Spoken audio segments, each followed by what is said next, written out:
onam o'qishimni juda ham qattiq xohlaganlar. Men o'zimda ham ko'rish bo'yicha nogironlik holati bor. Sinfdoshlarim menga o'qishimda yordam berishardi. Changda, qora mehnatda, dala ishlarida juda ham qiyin bo'ladi. Men uchun o'qishga kirmaslikni o'zi savol edi. O'sha paytda grantga kirganman. Hozir qilayotgan ishimni nima qilsam ertaga bundan ham yaxshiroq bo'ladi. Ko'ngilni keng qilinglar degan bo'ladi. Imkoniyatlar hamma uchun teng yaratilgan jamiyatni yaratish.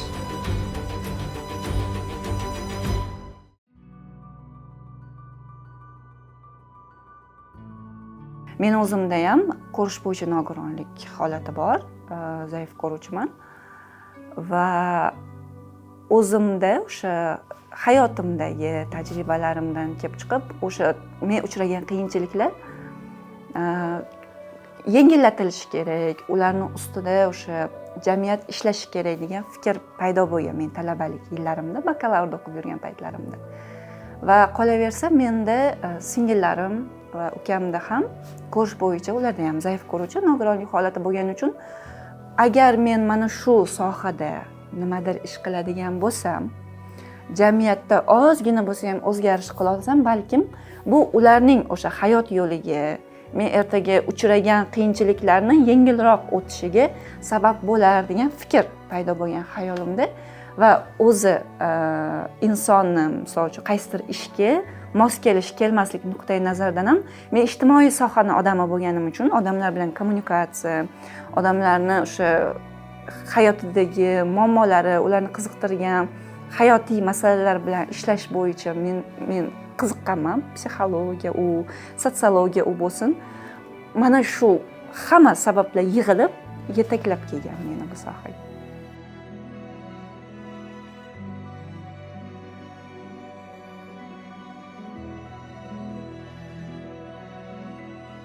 Ayrim holatlarda mana shu o'qiydigan kitoblarimni, misol uchun men qaysidir kitobni borib olmoqchiman. U kitobdagi shrift kichkina bo'lgani uchungina sotib olaman ayrim hollarda. Chunki sotib olganim bilan foydasi yo'q. U kitobni o'qishim uchun juda ham katta energiya sarflaymanmi, u kitobni tugata olmayman katta ehtimol bilan. Aytaylik, A4 formatdagi kitoblarni o'zim har doim o'qiyman-da, elektronniy olaman va ularni o'zimga moslab распечатка qilaman. Yoki hozir magistraturada o'qiyman. Ayrim paytlarda o'sha prezentatsiyalarni o'qishda bu har doimgi qiyinchilik, men qiyinchilik ham demay qo'yganman. Menda muammo bo'ladi. Men bularning yo'lini topishga harakat qilaman har doim. Ya'ni agar yozuv ko'rinmasa, prosta rasmga olaman-da, telefonimga o'qiyman. Ko'pchilik buni hamma har xil tushunishi mumkin. Kimdir tarjima qilish uchun oldi deydi, kimdir yana nimadir. Men asosan o'qish uchun olgan bo'laman rasmga.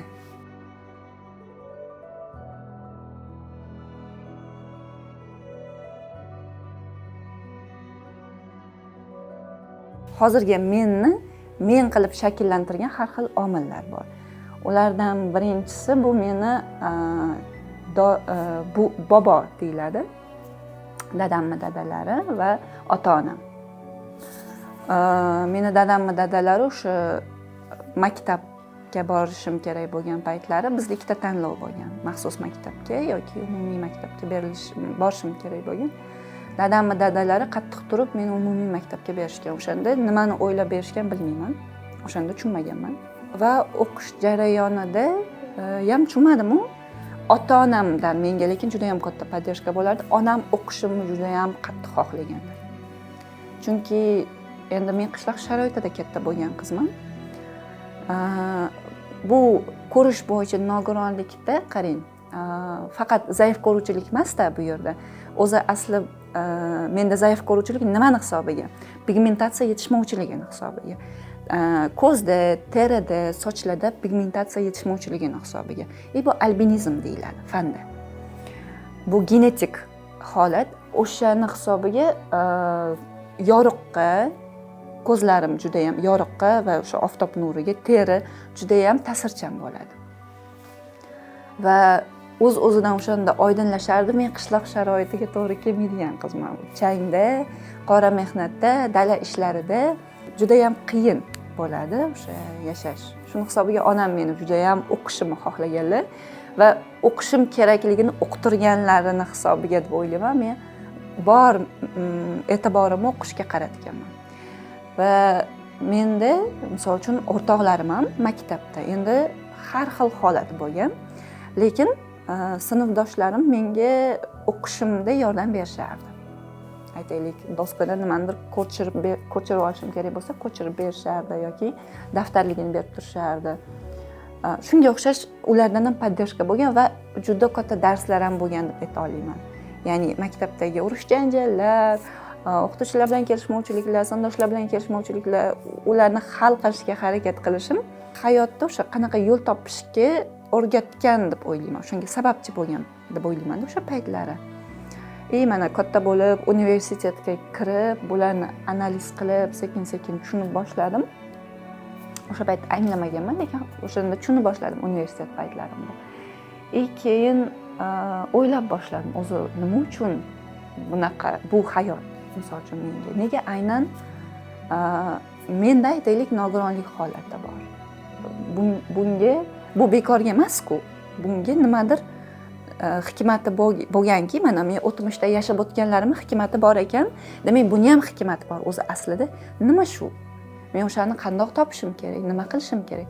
Mana shu savol keyin mendagi boyagi ichki xohish uyg'otdi. Demak, jamiyatda men nimanidir o'zgartirishim kerakdir, nimanidir yaxshilashim kerakdir. Hech bo'lmasa o'zimni oila a'zolarim uchun, hech bo'lmaganda. Va o'zi shundoq kelib qoldiki, o'sha maqsadim, xohishlarim o'xshash odamlarga yo'liqib qoldim, mana sharoit plyusda. Bizda hozir maqsad deyarli o'xshash, imkoniyatlar hamma uchun teng yaratilgan jamiyatni yaratish. U nogironlik holatidan qat'iy nazar. Shundoq qilib keldik desak bo'ladi va menda o'sha oldin aytganimdek ijtimoiy sohalarga o'qishga qiziqish bo'lgani uchun keyin magistraturaga qiziq boshladim. Men o'zim taklif bildirib, o'sha aynan nogironlik terminologiyasining, nogironlik tushunchasining va unga aloqador tushunchalarning o'zbek, ingliz tillarida qo'llanilishi, mana shu bo'yicha ilmiy ish yozishga qaror qildim. Chunki bizda hozir terminologiya kim qaysi so'z ishlatishini bilmaydi, juda ham noaniq bo'lgan nima, o'shani men aniq formulaga solib, o'sha xudo xolasa qilmoqchiman ilmiy ish.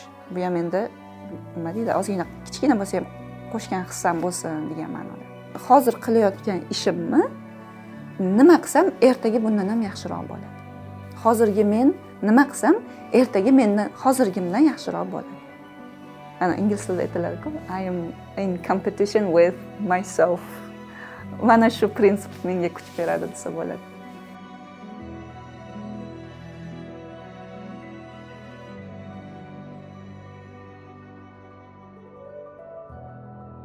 Ko'ngilni keng qilinglar degan bo'lardim. Insonlarda mana inglizchada bu narsa tolerantlik deyiladi. O'zi to'g'ri deb bilgan narsani to'g'riligiga ishonishadi. Mana shu narsa ko'p odamlarni o'zini ham qiynaydi, ularning atrofidagilarni ham qiynaydi. Misol uchun kimdir 6 ni 9 qilib ko'rayotgan bo'lsa, u aslida 6 ham 9 ham. Prosta shu narsani odamlar ko'nglini kengroq qilsa, tushunish osonroq bo'ladi. Bu aslida insonlarning o'zi uchun yaxshi, boshqalar uchun emas. Shundoq degan bo'ladi.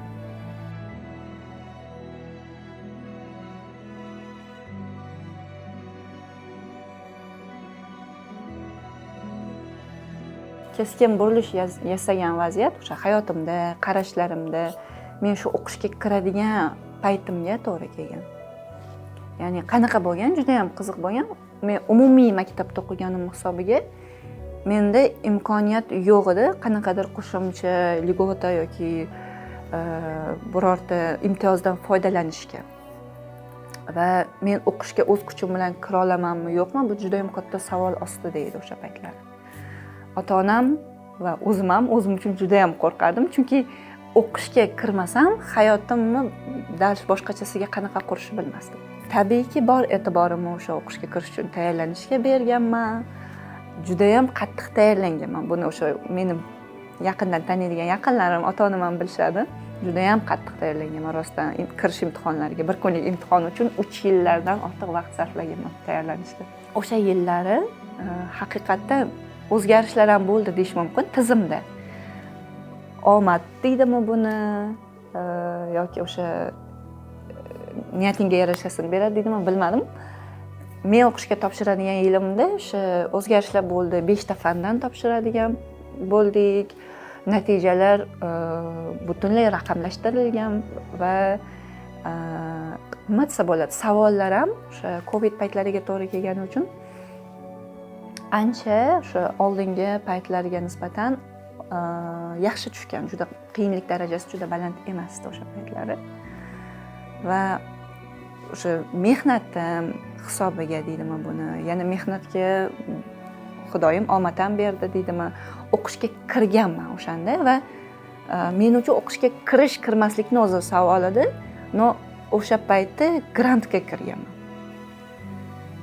Keyin bu o'zim uchun ham juda katta shok edi, atrofimdagilar uchun ham juda katta shok edi, lekin o'sha holat men hozir o'ylasam aytamanki, haqiqatdan harakat qilsang, haqiqatdan chin dildan niyat qiladigan bo'lsang, erisharkansan degan ishonchni bergan menga. Va shundan keyin men atrofimdagilarni kuzatadigan bo'lsak, mendan keyin singillarim, qo'ni-qo'shnilar ko'pchilik o'qib boshladi. Undan oldin men atrofimda sezardim, yosh katta opalar, akalar o'qigan taqdirda ham обязательно qanaqadir pul jamg'arib qo'yish kerak degan fikrda bo'lardi. Chunki u paytlar eski sistemalarda ko'pchilik biladi, o'sha har xil o'yinlar, pul bilan kirish holatlari kuzatilgan bo'lgani uchun shaffoflikka ishonch juda ham past edi. O'shanda men kirgandan keyin odam yon atrofimdagilarda qanaqadir ishonch oshdi. Nafaqat men uchun, ular uchun ham. Ular ham tayyorlansa, o'qishga kirish mumkinligini tushunib, keyin tayyorlanib grant, budjet, hammasi har xil o'qishga kirib o'qib ketishdi mendan keyingilar demoqchiman-da. Mendan oldingi o'sha opa akalarimda orasida o'qiganlar kam bo'lgan. Va unga ishonch ham kam bo'lganda, chunki o'qiy olsa ertaga shu natijaga erishishga ishonch ham kam bo'lgan. Va meni harakatim bilan o'sha o'qishga kirganimni ko'rgandan keyin bu ishonch oshdi. Va men bitta narsani aytaman, bu paytga kelib vaziyat ham yaxshilashuvdi-da, ancha o'sha oliy o'quv yurtlariga qabul nuqtai nazaridan bir paytga to'g'ri kelib qolgani uchun mana shu narsa juda ham katta meni hayotimda burilish bo'lgan deb o'ylayman. Undan keyingi men harakatlarimda, maqsadlarimda harakat qilsam, erishaman degan ishonch turadi har doim.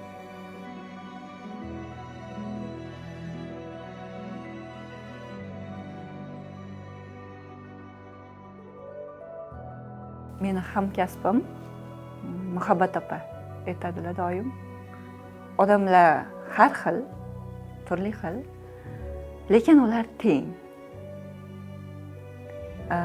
Va men mana shu fikrni juda ham yaxshi ko'raman. Va hozir bu yerda o'sha fikrga qo'shimcha qilmoqchiman. Odamlar har xil va ular teng va ularning har birining o'zining hayotiy saboqlari bor. Biz yasharkanmiz, hammamiz hayotdan saboqlar olib yashaymiz. Faqat o'sha saboqlarni o'rganib, ustida ishlab, endi buni hamma har xil tushunadi. Kimdir hayot uchun kurashdir, kimdir shunchaki yashashdir. Hamma o'zi uchun har xil tushunadi. Shunchaki men o'zim tushunishim bo'yicha aytyapman. O'sha oldinga ketishni yoki o'sha bor vaziyat, u saboqni qiyinchilik deb, unga o'sha kelmay qolgan omad deb taslim bo'lishni, harakat qilmaslikni tanlash, mana bu tanlov har bir insonning o'zini qo'lida.